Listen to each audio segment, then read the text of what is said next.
addition to the toolbar, sidebar, and detail areas of the Mac Practice window, you may sometimes see additional small panes in the bottom left corner that may open on their own in some abilities.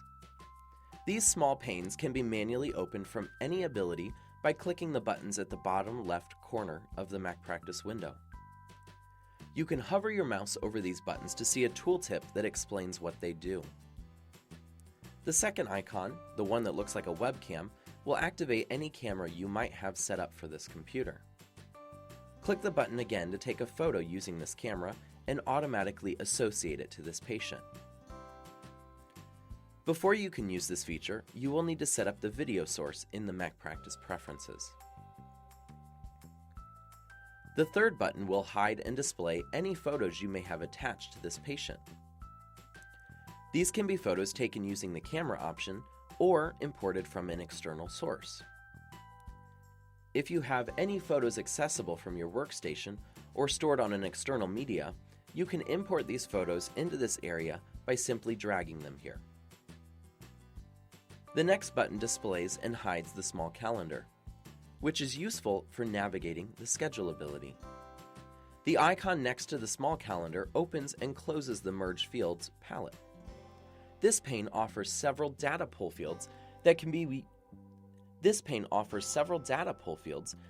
used within the Notes ability and EMR. In addition to opening and closing panes using these buttons, you can also resize the panes by hovering your mouse near the top dividing bar and dragging up or down. The rest of the buttons in this corner do not open any panes. This button with an H is referred to as the HIPAA button. When you press this button, Mac Practice will lock your screen, preventing any unwanted access to your computer. You can then use your Mac Practice username and password to unlock the screen. The HIPAA button can be useful if you do not have any other sort of locking mechanism for your computer, such as a locking screensaver. If you are in the scheduling ability, the HIPAA button performs a different function. Instead of locking the screen, it hides all sidebar nodes and patient names and only displays patient initials. This can be a quick and easy way to hide patient information. Simply click the HIPAA button again to return the appointment calendar to its previous display. Next to the HIPAA button is a button that looks like a folder displaying any pending imported items. If you receive HL7 messages from another practice management, a laboratory, or a web-based application, like the iPhone interface, or if you send care slip information from EMR or EHR, your transactions will be held in the Orders ability as pending imports for a staff member to review before saving them to the database. The number of pending transactions will be displayed within the folder in a red number. Clicking the icon will load all pending imports in the Orders ability. The last button on the far left opens and closes the drawer. The drawer provides additional information about the selected record under the Reports tab and a workable to-do list from the List tab. The Report tab gives reports on the selected record.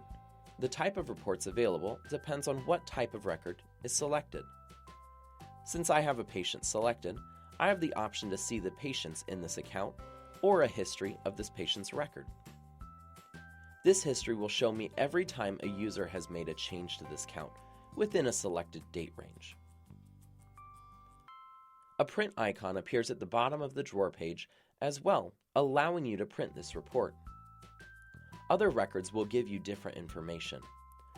For example, if I go to the Reference ability and select an insurance company, my report options allow me to see guarantors and patients with this carrier, a history of insurance payments or write-offs made under the carrier, by date and amount within a date range, a history of user-made changes, and a list of outstanding claims. In many cases, you can also double-click on items in this drawer to be taken directly to that record. For example, if I want to go straight to this patient, I can just double-click on their name, and Mac Practice will take me directly to that patient record. You may have also noticed that an additional tab appears in the drawer when I have a patient selected. This is the Appointment tab, and it will only be available in the Patients and Scheduling ability. It displays all of the patient's follow-ups or recalls and appointment information. The List tab allows you to create workable to-do lists. However, you can also use it to perform other actions. For example, you can use it as a holding area for lists of information that you want to use with other abilities, or you can use it to export information. You can add most items to the sidebar by just simply dragging it there. Additionally, you can also drag entire nodes to a list. The node will be expandable so you can see the contents, just like it does in the sidebar. You can also create folders in which to drop sidebar items by clicking the plus button in the drawer. To add items to this folder, simply drop them on top of the folder name. You can also rename the folder by simply clicking once on the folder name. To remove items, select them and click the red minus button.